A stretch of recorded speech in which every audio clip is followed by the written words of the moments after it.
plan de redressement économique et social plan bi da ndax day gën a diisaat ci askan wi wala da leen di oyofalal. non bu ñu dégloo développement yi nga xam ne def nañ ko en retard li nga xam mooy la méthodologie et la démarche bi nga xam ne moom la ñuy acter prochainement aujourd'hui je pense qu'on ne devrait pas être frileux on ne doit pas être frileux su fekkee ne ñun dañuy jooytu dëkk boo xam ne dañoo soxla mu jëm kanam dëkk avancé sur le plan économique yow ñu lay dagg à la source yow Issa ñu lay dagg à la source ngay fay l'impôt mu am des millions de Sénégalais yoo xam ne dañoo am activité génératrice de revenus et qui ne passent pas à la caisse qui ne payent pas d'impôt ñu xaymal la ne la si fukki million doomu aadama daanaka 500 000 téeméeri junni xaw ma su ma juumul ñoom ñoo siy fay li nga xam moo jëm si wàllu l'impôt c'est combien d'entreprises yoo xam ne aujourd'hui dañu doon passer kii ñu koy waxee sous les filets du ñu fay li nga xam moo di l'impôt ou par véritablement le jeu véritablement de la tactique liée à la corruption ak yu demee noonu ñu bari ñoo xam ne dañ leen di tëb ñaata entreprise lañ doon exonéré de manière opaque entouré d'une grande nébuleuse te xamuloo ñaata milliards nga seen perte annuellement je pense que l'élargissement de la fourchette fiscale si rapport bi nga xam ne dina génnaat muy le prochain rapport semestriel d'exécution budgétaire xëy na daañu am véritablement des données beaucoup plus claires sur cela maintenant li nga xam ne mooy li ma déglu ñëpp déglu ko Sénégalais déglu ko gisaguma foo xam ne nee nañu góorgóorlu gi en réalité dina ci sonn daañu ko laal attention xaaral ma ñëw may ko mu ñëw maanaam suñu ne góorgóorlu gi maanaam aujourd'hui boroom kër ga si liggéeyam fu muy liggéey waaw boroom kër ga si këram boroom kër ga si lii boroom mais lu ñu gën a sentir effectivement mooy mécanisme yi nga xam ne si nañ ko mu jëm si wàllu mobile money jëm si wàllu li nga xam moo di jeux yi jëm si wàllu taxation yenn produits yi et cetera jàpp naa ni effectivement ñoom ñi nga xam ne xëy na seen xam-xam si la màcc ak ñu ngi si liggéeyal ak ay nit yoo xam ne seen xam-xam si koom la màcc naka la ñuy gérer loolu ba nga xam ne effectivement li ñu soxla si wàllu koppar mu nekk véritablement loo xam ne en réalité lieu de provenance bi c'est endogène li nga xam ne quelque part mën nañ ko tuppee du fundraising parce que tamit da ngay mën a ñu koy waxee sa koomu réew ngay génnee li nga xam ne ngay financer waat sa économie maintenant loolu yëpp bu ñu ko jàngatee aujourd'hui il faut pas mettre la charrue avant les bœufs parce que yow da ngay demee sa xalaat rek ak li nga xam ne mooy perception bi nga am ak dégg-déggin bi nga am en attendant de voir le déroulé parce que déroulé bi si nga gën a objectif parce que man je refuse véritablement de sombrer dans une forme de nihilisme président Macky Sall bu mu fiy nekk PUDC bu defee programme bu baaxee da nga naan baax na Puma bu defee programme nga dem ñu nga gis lu baax da ngay baax xëy na li si biir dañu war a saytu war a ko jukki ji maintenant fii nag fu ñu toll nii dañoo annoncé gum plan mais plan bi yow am la bu ñu annoncé plan laata sax ñuy wax plan bi lan moo ci nekk am na ñoo xam ne commencé nañu critiquer dafa am lu ñuy faral di wax souvent aussi mooy trop d'impôt tue l'impôt mais xam nga loolu mën nañ ko utiliser fii foo jël trop tue trop foo jël trop rek trop loo ci am léegi nag trop d'impôt bi est-ce qu'il faut insister sur le fait que ay fiscalistes la ñooy jiite réew mi ak demee noonu ñi ngi wax ne dañoo am déformation waaw loolu les gens mettront l'accent là-bas mais pour man dañu war a xaarandi pour xam effectivement poche yooyu bu ñu ko commencé exploiter réellement ban répercussion lay am si kii nga xam ne mooy la famille aujourd'hui la famille mais aujourd'hui mënoo see jëm da ngay am c'est un problème de perception tout simplement nga si amagum maintenant fi may daanelee mooy si wàllu dette bi tey nu nga ko waxee effectivement loolu faw ñu nangu ko mais Sénégal dafay def suul bukki obligé de faire suul bukki tey ji ne yow dama la yoral téeméer échéance bi tey su guddi lay jeex mais damay dem si Abdou Khadre àbb ko téeméer pour fay la ko parce que défaut de paiement ngay daw donc loolu noonu il faut ñu nangu xam nga toog nañ fi ñu naan 10 200 milliards alors que le déficit totalement. est-ce que Macky daanu woon def noonu aussi tax dette bi yéeg nii. non je suis désolé. est-ce que duñ ko appliquer la même chose bu dee ñii dañ leen non Khadre bu ne si ça m'étonne parce que Macky bi mu fa trouvé benn encours de la dette boo xam ne boo ko xayma mu toll woon si 2100 milliards encore une fois 2700 milliards on peut refaire l'histoire à partir de 2003 Abdou Diouf bu muy dem Abdoulaye Wade ñoom il a trouvé une dette de 1200 milliards, Abdoulaye Wade. En 2003, à la faveur du programme des pays pauvres très endettés PPTE, le Sénégal a vu 1 milliard de sa dette effacée par le club de Paris. Ça en était suivi par les institutions de Bretton Woods. Donc, de part, nous étions redevenus un bébé. Donc, Abdoulaye Wade bu muy dem dafa bàyyi fii 2700 milliards. 2700 milliards yooyu, c'est vrai. Échelonnage bi nu ngi ko doon fayee président Macky Sall bu mu ñëwee lu mu fi fekk ak lu mu fekk dans les caisses de l'État bokkul ak li nga xam ne moom la ñu wan ci rapport yi. Parce que moom ci wàllu boppam bi ñu ko doog a fal malgré le fait que bàyyi na Abdoulaye Wade bu muy dem bàyyi na fi dara le maître mot en 2012 c'était nous avons trouvé les caisses de l'État vides. De 2012 à 2014 c'était le yoonu yokkute. C'est à partir de 2014 que le président Macky Sall avait effectué une sortie pour dire programme bi jëmalul fenn Sénégal donc si la bàyyi yoonu yokkute bi andi li nga xam moo di plan Sénégal émergent. Donc on peut refaire l'histoire depuis Senghor passant par Abdou Diouf et cetera pour wane ni nag effectivement am na loo xam ne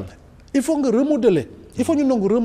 remodelage boobu remodelage boobu nag après dafa am app boo xam ne xëy na observation bi si lay gën a sori pour nga war a mën a am une vue beaucoup plus claire. Mais bu fekkee ni saay bu bébé bi jooyee ngay xalaat ni changer couche la mais y a problème. C'est ce qu'ils sont en train de faire. Il faut nga sumee ko doo ko sol yére. pour nga sumee ko moom li mu wax. D'accord dama bëggoon juste rek rebondir si 2 ou 3 points yu mu soulever déjà booy comparer dette bi Macky di ñëw wala bi Wade di ñëw ak ñi bi ñu ñëw. doo ko comparer en valeur absolue. parce que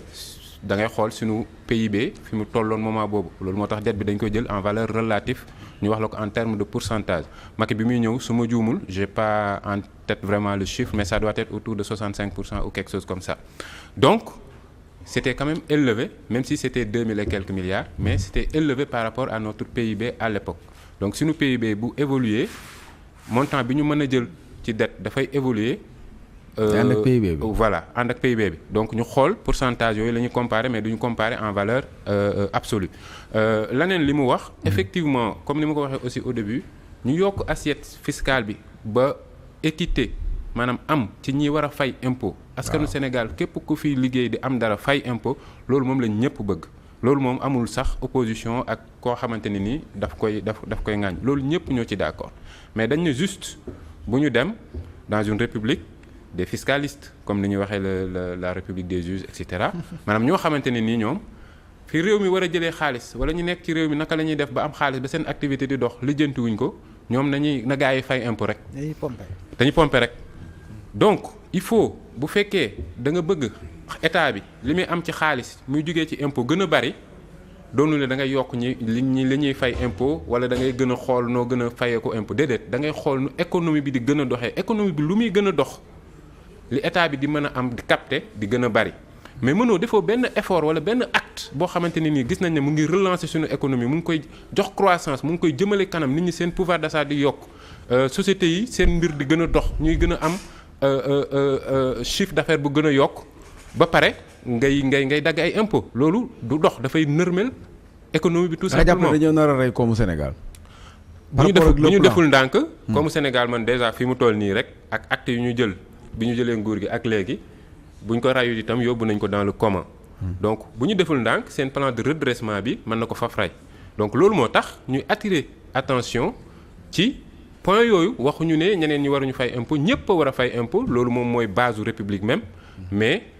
naka la ñuy fayee impôt ak naka la état bi war a doxee ba ñëpp mën a fay impôt loolu c'est tout à fait autre chose il faut économie bi dox il faut mu am ay mesures yoo xamante ne nii mooy doxal entreprise yi nit ñi seen pouvoir d'achat gën a yokk nit ñi am xaalis mën a fay état bi. dafa am yoo xam ne sax annoncé na ko ci buñ ci demee en profondeur bokk na ci oto yi xëy na ñu jéem a xool naka la ñuy def ba mën a wàññi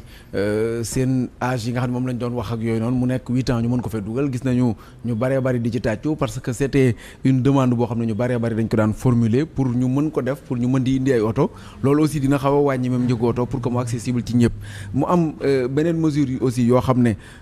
annoncé waale nañ ko ci biir bokk na ci sànq ñi ngi wax ci waxu influenceurs yi ak itam ni nga xam ne noonu la ñuy gën a mën a def ba koom gi gën a yaatoog yooyu est-ce que nekkul ay mesures yoo xam ne quand même yu nit ñi war a apprécier la xam ne lii kat c'est pour l'économie sénégalaise. non c'est pour gagner de l'argent pour état bi mën a gagner de l'argent mesures yi nga fi wax yépp oto yi par exemple. am nañu kontaan yaakaar ne état bi dafa xool gars yi rek daal di kii non c'est pour gagner de l'argent tout simplement oto buy dugg Sénégal da ngay fay droit de douane ñu koy woowee dédouanement bon ça tourne autour de 1,5 million jëm 2 millions selon type oto bi donc état bi dafa gis ne loolu bu ko defee. da leen di tijjil frontière. oto yi gën a dugg dana gën a bari. dana gën a am xaalis tout simplement loolu rek la en même temps bu ko defee waa diaspora beeg yooyu danañ ko jël mesure boo xam ne xëy na dana leen neex ni ñu ko waxee une pierre deux coups. mais objectif état bi au fond c'est juste de gagner de l'argent li doon dugg ci oto ci biir réew mi bu fekkee dafa jógee 8 ans dem 10 ans 2 ans yooyu ñu ci yokk day mën a dugal oto yu baree bare ndax oto yi nga xamante ne nii ay 2016 la ñu ay 2015 dañuy mën a ñëw loolu. comme parce que âge bi lu muy gën a kii oto bi gën a yomb ñooñu day liy dugg day gën a bari su gënee bari oto bu dugg nangami million loolu rek moo tax ñu def ko. yeneen beneen muy agence yi ñuy cumuler par exemple. yoo xam ne dinañ ko cumuler yenn yi ñu jëm ko dindi. justement gis nga point boobu noonu. politique de redressement la. foofu mooy fi nga xamante ne nii fi lañ doon xaar état bi ci plan bi. bu fekkee dafa bëgg a gagner de l'argent économiser le train de vie de l'état. maanaam nguur gi 50 selon plan bi dinañ ko économiser en tout cas. waaw nguur gi. li muy consommer ci budget Sénégal war a toll ci ay 1300 milliards yoo xamante ne nii ñi yore réew mi ñoo koy consommer pour ñu mën a yore réew mi rek foofu la ñu war a def ay efforts yu mag a mag a mag a mag et puis ay efforts yu symbolique parce que loolu dafa am double intérêt non seulement da nga fa gagner xaalis bu bare bari mais c'est symbolique parce que nit ñi nga xamante ni yaa ngi bëgg a jëlee ci ñoom xaalis bu ñu gisee ne yow ci sa bopp ak ñi nga àndal di joxe réew mi di yore réew mi xaalis bi ngay dundee dépense bi wàññi nga ko ne man sax comme réew mi dafa soxla xaalis fi mu toll nii 100 laa doon dundee léegi damay takk sama biir wàññi fexe bay dundee 20 koo wax pour mu gën a fay impôt wala pour mu kii dana ci sawar. il faut ñu dund nag il faut ñu dund quand même. oui il faut ñu dund. mais ñoom ci seen bopp ñoo ko doon wax état bi li muy dundee dafa ëpp dafa jéggi dayo mën nañu jël poche yu nekk mën nañu jël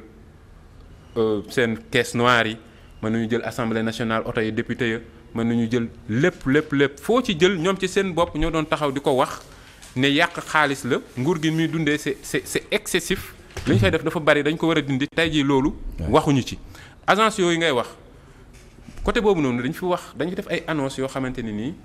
c'est enfin des annonces évasives yoo xamante ni waxuñu ñu exactement danañ supprimer tant d'agence c'est telle agence bu ñu leen supprimer danañ fa économiser nangam danañ def nii danañ def na loolu waxuñu fa dara lu leer lu foofu bokk na ci fi ci gën a lëndëm ci seen plan bi mooy xaalis bi ñu wax ne war nañ ko jëlee ci état bi te doyut li ñu fa tubb pour bëgg ko cee jëlee dafa tuuti lool. Abdoulaye est-ce que dinañ yu bariwul quand même ci plan de redressement bi yoo xam ne xëy na am na ñu doon xaar quand même ñu ne lii mooy mesure